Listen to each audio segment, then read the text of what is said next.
नियम 101 च्या अंतर्गत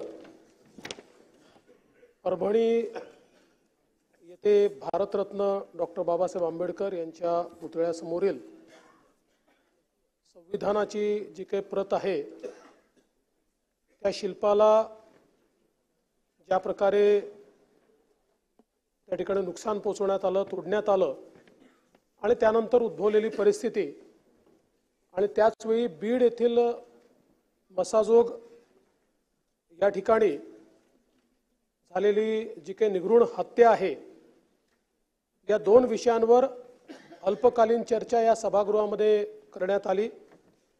या चर्चेमध्ये सन्माननीय श्री नितीन राऊत साहेब, श्रीमती नमिताताई मुंदडा, श्री राजकुमारजी बडोले, सन्माननीय डॉक्टर राहुल पाटील, सन्माननीय श्री सुरेश धस जी, सन्माननीय श्री जितेंद्र आव्हाड जी, सन्माननीय श्री अभिमन्यु पवार जी, सन्माननीय नाना भाऊ पटोले जी, सन्माननीय संदीप क्षीरसागर जी, सन्माननीय विजय सिंह पंडित जी, सन्माननीय सुनील प्रभु जी, सन्माननीय अनिल देशमुख जी, सन्माननीय राजेश विटेकर जी, सन्माननीय राजू जी धोंड, सन्माननीय श्री सिद्धार्थ खरात, सन्माननीय श्रीमती ज्योति गायकवाड़, सन्माननीय बाबूराव कदम, सन्माननीय संजय जी मेश्राम, सन्माननीय श्री रोहित पवार या सर्व सन्माननीय सदस्यांनी या ठिकाणी सहभाग घेतला आणि या घटनेच्या संदर्भात जी काही माहिती त्यांच्याकडे आहे किंवा जी काही त्यांनी प्राप्त केली आहे, जी माध्यमात आली आहे, त्यातनं जे काही प्रश्न उपस्थित झाले आहेत अशा सगळ्या बाबींवर या ठिकाणी एक सविस्तर अशा प्रकारची चर्चा केली। पहिल्यांदा मी परभणीच्या प्रकरणाच्या संदर्भातली माहिती या सभागृहाला देऊ इच्छितो। परभणीमध्ये आपल्याला कल्पना आहे की साधारणपणे दिनांक 10/12/2024 ला साधारणपणे 4:30 ते 4:45 च्या दरम्यान एक दत्तराव सोपनराव पवार वय 47 या माणसाने जी काही भारतरत्न डॉक्टर बाबासाहेब आंबेडकरांच्या पूर्णाकृती पुतळ्याजवळ जी एक प्रतिकात्मक संविधानाची प्रत ठेवली होती ती तिथे तोडफोड केली, त्याची काच फोडली, ती खाली फेकली आणि त्यानंतर अनेक घटनांना त्या ठिकाणी सुरुवात झाली। मुळात जर आपण बघितलं तर ही घटना घडल्यानंतर त्या ठिकाणी पोलिसांना जशी माहिती मिळाली, पोलीस घटनास्थळी पोहोचले, मोठ्या प्रमाणात जमाव त्या ठिकाणी वाढू लागला। जमावाने रोडवरनं जाणाऱ्या एका बसची, ट्रकची काच फोडली, रास्ता रोको आंदोलन सुरू केलं। मात्र त्यातल्या काही लोकांनी जिल्हाधिकाऱ्यांना फोन केला आणि त्यांना सांगितलं तुम्ही या ठिकाणी या। जमावातले काही लोक, काही नेते मंडळी होती जी शांततेने हे सगळं झालं पाहिजे असा प्रयत्न करत होती आणि त्यामुळे त्यांनी जिल्हाधिकाऱ्यांना फोन केला आणि सांगितलं तुम्ही या ठिकाणी या। जिल्हाधिकारी आले, जिल्हाधिकाऱ्यांनी त्या ठिकाणी चर्चा केली, भारतरत्न डॉक्टर बाबासाहेब आंबेडकरांच्या पुतळ्याला त्या ठिकाणी हार घातला आणि त्यानंतर सगळ्यांची चर्चा करून तो जमाव तिथनं गेला। त्यातले 60-70 लोक मात्र थेट रेल्वे स्टेशनवर गेले आणि नंदीग्राम एक्सप्रेस जी होती त्याच्यासमोर त्यांनी रेल रोको केला। काही काळ तो रेल रोको चालला, मग त्यांनाही समजवण्यात आलं, त्यांनी तो रेल रोको परत घेतला। दरम्यानच्या काळामध्ये काही संघटनांनी दुसऱ्या दिवशीचा परभणी शहर आणि जिल्हा बंद अशा प्रकारचा एक बंद पुकारला आणि हा बंद पुकारल्यानंतर हा शांततेत व्हावा म्हणून या सगळ्या संघटनांना पोलिसांनी शांतता मीटिंगला पाचारण केलं। जवळपास 70 ते 80 विविध संघटनांचे कार्यकर्ते या शांतता मीटिंगला हजर होते आणि त्याच्यामध्ये जागा ठरल्या, कुठे कार्यक्रम होतील, कुठे रास्ता रोको होईल, कशा प्रकारे निवेदन दिलं जाईल, त्या हिशोबाने पोलिसांनी देखील 19 फिक्स पॉइंट तयार केले आणि त्यानंतर 11 डिसेंबरला म्हणजे दुसऱ्या दिवशी ठरल्याप्रमाणे 7-8 ठिकाणी हा चक्काजाम आंदोलन सुरू झालं. शांततेचं सुरू होतं आणि त्यातल्या 7 वेगवेगळ्या डेलिगेशन्सनी एक एक करून जिल्हाधिकाऱ्यांना भेटून शांतपणे आपली निवेदनं दिली आणि हा कार्यक्रम सुरू होता. या दरम्यान अचानक खानापूर फाटा, वसंतराव नाईक पुतळा, विसावा फाटा, गंगाखेड रोड या ठिकाणी काही आंदोलकांनी पहिल्यांदा टावर जाळण्याची सुरुवात केली. त्यानंतर 300-400 आंदोलक जमा झाले आणि या आंदोलकांनी मोठ्या प्रमाणात त्या ठिकाणी तोडफोड सुरू केली. मुळामध्ये ही घटना इतकी सिरियस होती की त्यामुळे व्यापाऱ्यांनी स्वतः त्या ठिकाणी बंद पाळलेला होता. कुठलंही दुकान उघडं नव्हतं. तथापि हा जो काही जमाव होता, हा जमाव बंद असलेल्या दुकानांची तोडफोड कर, त्यांचे CCTV फोड, बाहेर काहींच्या समोर तारा होत्या, वायर्स होत्या, त्या जाळण्याचं काम त्या ठिकाणी सुरू झालं.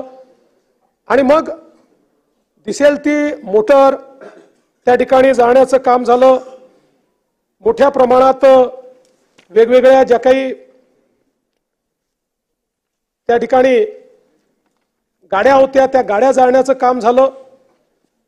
आणि हे सुरू असताना मग मात्र ही तोडफोड सुरू असताना पोलिसांनी तात्काळ त्या ठिकाणी 12 वाजता परभणीमध्ये आता जो काही नवीन कलम आहे 163 भाग नाग,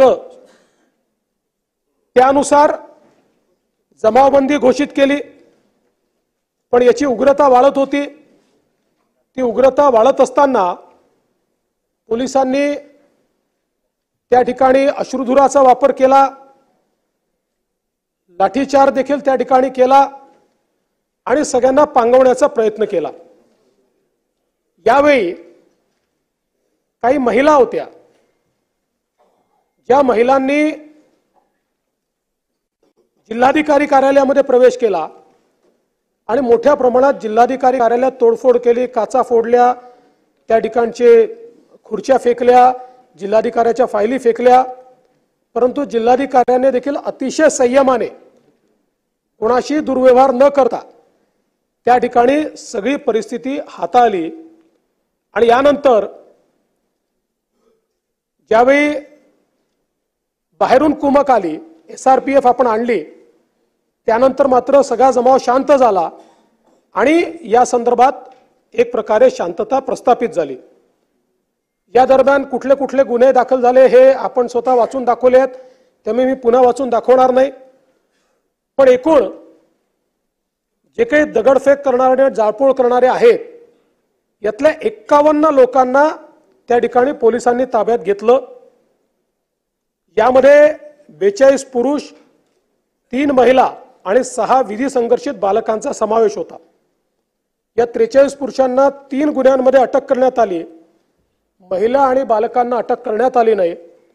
महिलांना नोटीस देण्यात आली आणि घरी सोडून देण्यात आलं. त्यांच्यावर कुठलीही कारवाई या ठिकाणी करण्यात आली नाही. साधारणपणे हे जे काही अटक सत्र आहे हे 6 वाजेपर्यंत चालू होतं. 6 वाजेनंतर कुठलंही अटक सत्र या ठिकाणी करण्यात आलं नाही. आणि या अटक सत्राच्या दरम्यान साधारणपणे जे लोक या ठिकाणी व्हिडिओ फुटेजमध्ये तोडफोड करताना दिसत आहेत, कोणालाही मास्क वगैरे काही नाहीये, चेहरे सगळ्यांचे खुले आहेत आणि खुल्या चेहऱ्याने त्या ठिकाणी लाठ्या काठ्या घेऊन गाड्यांची तोडफोड करतायत, दुकानांची तोडफोड करतायत. अशा लोकांवर ही कारवाई जी आहे ती या ठिकाणी करण्यात आलेली आहे. तर काही अजून फॅक्ट मला या निमित्ताने ठेवायचे आहेत. एक तर हा जो पवार आहे,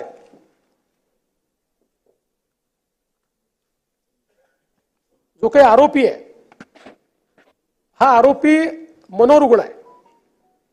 2012 पासून त्याच्यावर ट्रीटमेंट चाललेली आहे. आणि त्या दिवशी खरं म्हणजे त्याचा रिपोर्ट माझ्याकडे आहे.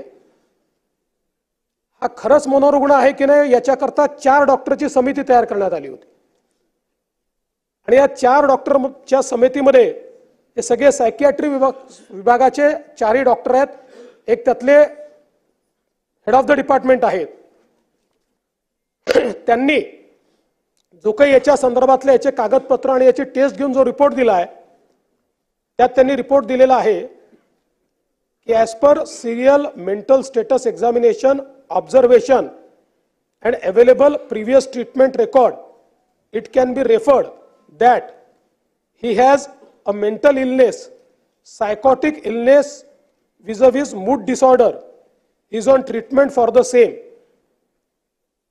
He has understood the meaning of the wrongful act and he has realized the consequences of the wrongful act. He needs to take regular treatment of psychiatrist.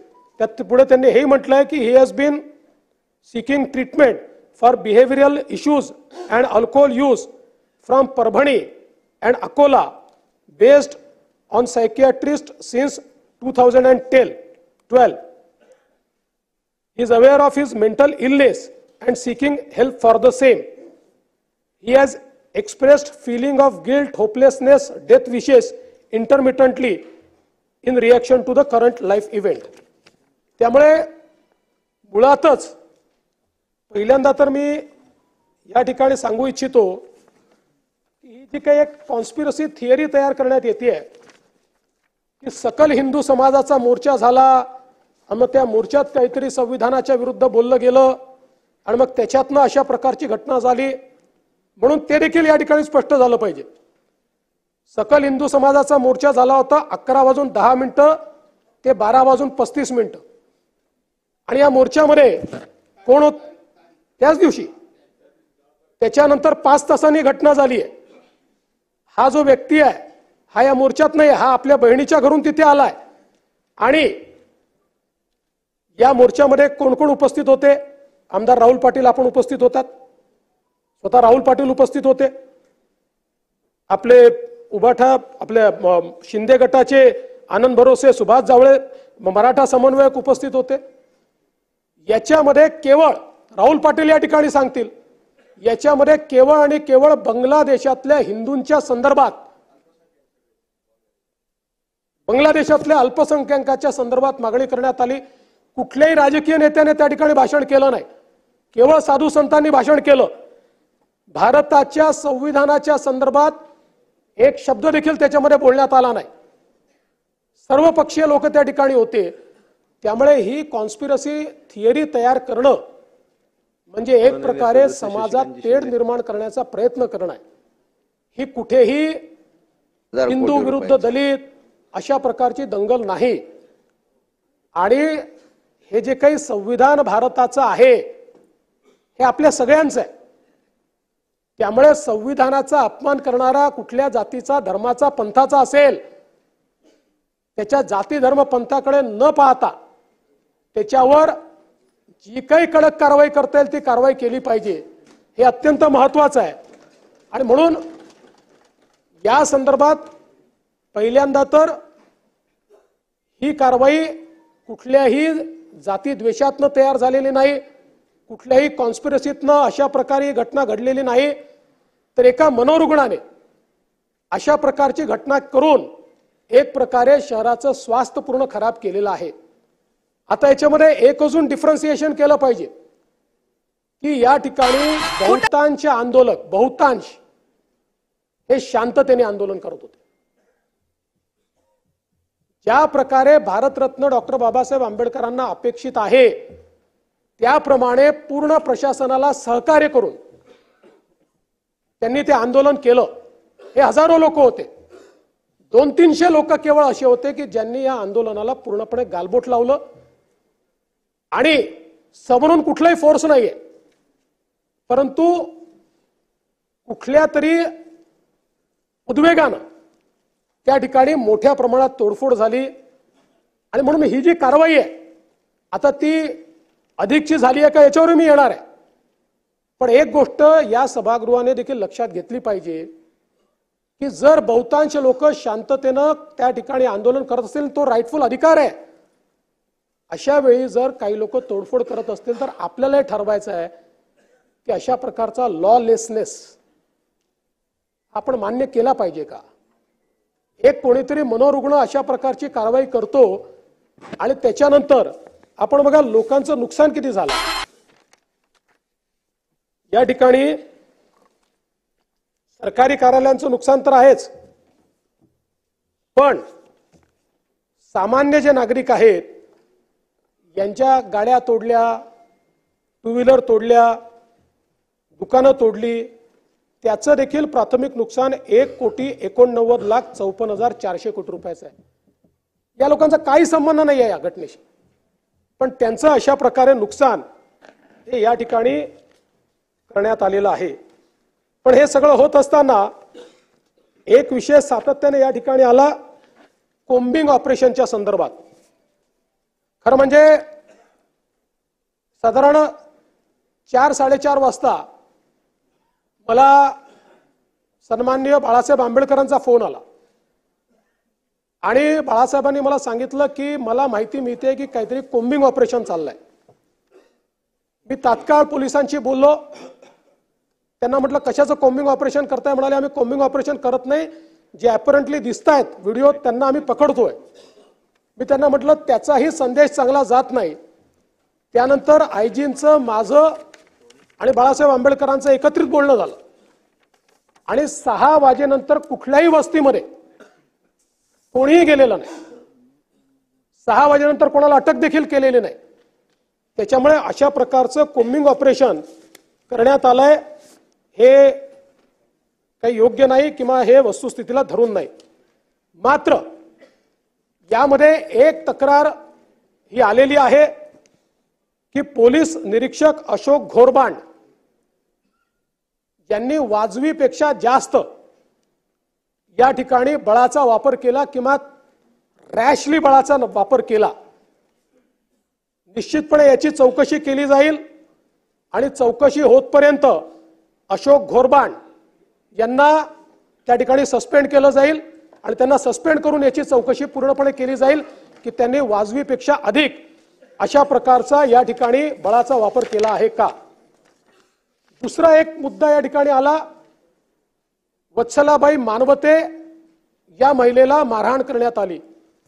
मुळामध्ये ही जर घटना आपण बघितली त्यांनी सांगितलं तर या ज्या आमच्या भगिनी आहेत वत्सलाबाई या हायपर अग्रेसिव्ह होत्या आणि त्या अग्रेशन मध्ये त्यांनी आपल्या एका महिला कॉन्स्टेबलवर हल्ला केला। त्याचे सर्व साक्षी पुरावे आहेत आणि त्या महिला कॉन्स्टेबल ऍडमिट आहेत आणि त्याही मागासवर्गीय भटक्या विमुक्त आहेत। म्हणजे आपण पोलिसांची जात पाहत नाही। आणि त्याच्यानंतर तो हल्ला झाल्यानंतर शेवटी अशा प्रकारे जर कोणी मोठ्या प्रमाणात आक्रमक होत असेल तर पोलिसांना, महिला पोलीस होत्या, त्यांना जबरदस्ती उचलून गाडीत बसवून न्यावं लागलं। कारण पोलिसांवरच जर हल्ला झाला तर पोलिसांनी इतरांची सुरक्षा कशी करायची आणि म्हणून या संदर्भात निश्चितपणे मला असं वाटतं की ही जी काही बाब आहे ती अत्यंत महत्त्वाची आहे।